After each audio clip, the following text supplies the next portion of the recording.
এত কাজ পাইলাম, এখন একটা নিরাপত্তা কারণে ব্যবস্থা করেন। কিভাবে আপনার ক্ষমতায় এসেছেন আপনার বিবেকের কাছে প্রশ্ন করবেন। আমরা বলতে চাই আপনার ক্ষমতায় এসেছেন, কিন্তু আপনাদেরই ক্ষমতাসীন মন্ত্রী বলেছেন লন্ডনের তারিক জিয়ার সাথে যখন প্রতিনিধির সাক্ষাৎ হয় তখনই নাকি ট্রফি দিয়েছেন।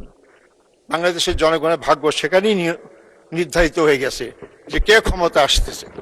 অতএব কিভাবে আপনার ক্ষমতায় এসেছেন আপনার বিবেকের কাছে প্রশ্ন করবেন।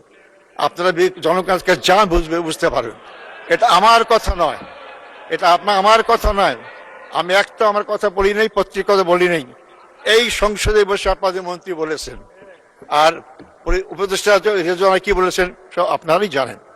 তাই আপনারা যারা উপস্থিত আছেন, আমি আপনাদেরকে হেয় করার জন্য কথা বলছি না। একবার চিন্তা করেন, দেশপ্রেমিক বলি আমরা, গণতান্ত্রিক শক্তি বলি আমরা, কিন্তু আজকে আমাদের এমপিরা স্বাধীনভাবে চলতে পারছে না। আজকে আমাদের এমপি দিকে আক্রমণ করা হচ্ছে, অনেক জায়গায় কর্মীদেরকে আক্রমণ করা হচ্ছে।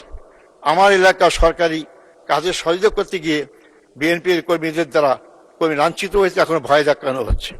এই জন্য অনেকে হাসতে হাসতে বলে এত কাজ পাইলাম, এখন একটা নিরাপত্তা কারণে ব্যবস্থা করেন।